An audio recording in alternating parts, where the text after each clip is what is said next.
Hello, my name is Dominic Allen, and the SEL intervention I wanted to focus on in my research was feeling journals. So, what is a feeling journal? These can be a place where students can reflect on how they are feeling. They can write about the day or past. Students can use this to express their feelings, or some students will have a hard time saying their feelings out loud. So, having that opportunity for them to write it out will help them not only to see it on a physical piece of paper, but also help them to identify it in the long run. So, what does it look like? What does it mean when we say feeling journals or writing down our thoughts? So, an example that I found from Panorama Education, they describe the days that they focus and what is expected from the student journals. And then the example is, so for day one, describe one or more situations when your feelings can get out of control. What is the feeling you might experience in that situation? What word or words could you use to signal to help stop your escalating feelings? So for day two, the next day, they could write something like this, and that's in the situation you described on day one. Let's say you decide to use deep, centered breathing to help you calm down. Describe in a full sentences what you do when you use this technique. In day three, in the situation you described on day one, what are three positive things you could say to yourself that would help you calm down? So identifying that it's positive. So in day four, describe in full sentences two other things in addition to deep, centered breathing and positive self-talk that you could do to help yourself calm down. And then lastly, on that last day, reflect on your week. Did you use in techniques for calming this week? If yes, did they help? Which techniques works best for you? Which techniques didn't work? How might these techniques help you in the future? So at the end of the week, it's pretty much tying back everything that they've expressed to themselves, everything that they have done, and allows them to see, not necessarily from another point of view, but their own, what worked. Did the deep breathing I did on day two beneficial to me, or was it the example in day three that I used positive things to help myself that would calm me down?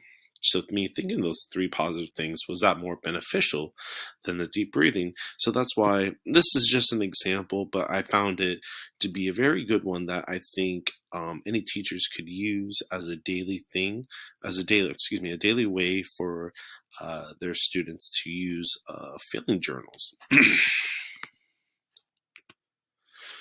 So what are some skills being used? The first one is self-awareness. That's obviously, probably one of the easiest ones. If a student is able to identify how they are feeling, that is the beginning stage of just self-awareness. If they're mad, they're upset, they're hungry, um, they're sad. It's just those type of feelings that they are feeling allows them to be self-aware. And then self-regulation. So now, because I am feeling sad or I'm feeling angry, what are the steps that I could do to help me better myself? And that's first going back to self-awareness, is identifying what I'm feeling. I might be mad, but now let's self-regulate to see how I can fix that.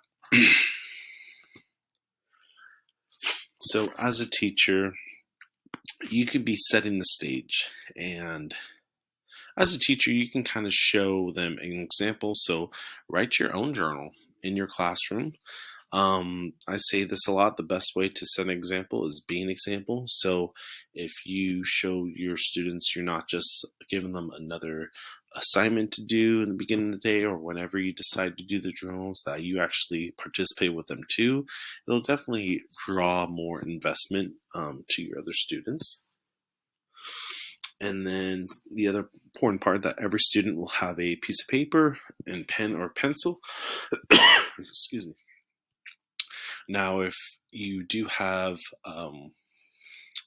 ability to use Chromebooks, that would also be another factor or another resource that instead of writing down on a piece of paper, students can write it down on a Word document. That way they can keep track of the days they are working on. If you go to the format that I used an example earlier, and at the end of the journal time, you may share or you can allow it to be personal, so you don't have to share. Sharing might be a good activity to see how other students are doing. So that way, as a teacher, you are on the same page, but also maybe their neighbor, 3 tables down, might be able to see, oh, that's why they seem so sad or so mad or so happy this morning. Well, now I know, and now maybe I can treat them better or differently and such. And a big one, never force a student to share their emotions if they don't want to. This is definitely at this young age of early adulthood, early childhood. It can be a troubled time or a really just emotional time. A lot of hormones, a lot of factors come apart. So, and then ask students if they felt improvement after a week of journaling. So, if you're definitely trying it out or you're seeing how it goes, offer the students some feedback from them to you to see if they liked it, if it was something that was helpful. Maybe also notice after doing this for a couple weeks, are test scores or participation going up in your classroom, that such sorts. And so some of the benefits, what are the benefits from filling journals or writing down your journals during SEL? So according to the University of Rochester Medical Center, journaling is beneficial for mental health. And here's why. It's simply writing down your thoughts and feelings to understand them more clearly. And if you struggle with stress, depression, or anxiety, keeping a journal can be a great idea. It can help you gain control of your emotions and improve your mental health. So another benefit similar to University of Rochester that I found was, according to Jeremy Sutton, PhD from PositivePsychology.com, they use personal journals as a way for their clients. So typically performed over 3 or 4 sessions to access the client's innermost feelings and thoughts, focusing on the emotional experience than events, people, or objects. So another as well, keeping a record of personal thoughts and feelings is particularly helpful in supporting mental health. So this is not just another activity, another assignment that is strictly for your curriculum. This is, in a greater sense, personal journals. Feeling journals are a way to help cope with mental health at an early age for our students. So if we move on to the next one.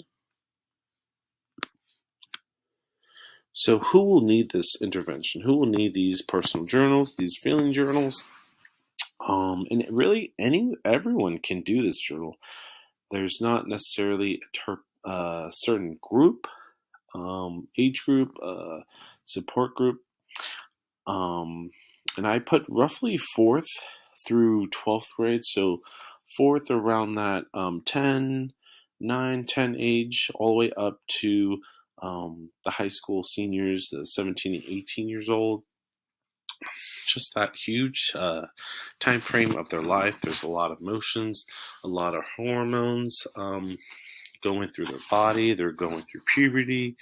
A lot of aspects that would help them would be these simple feeling journals.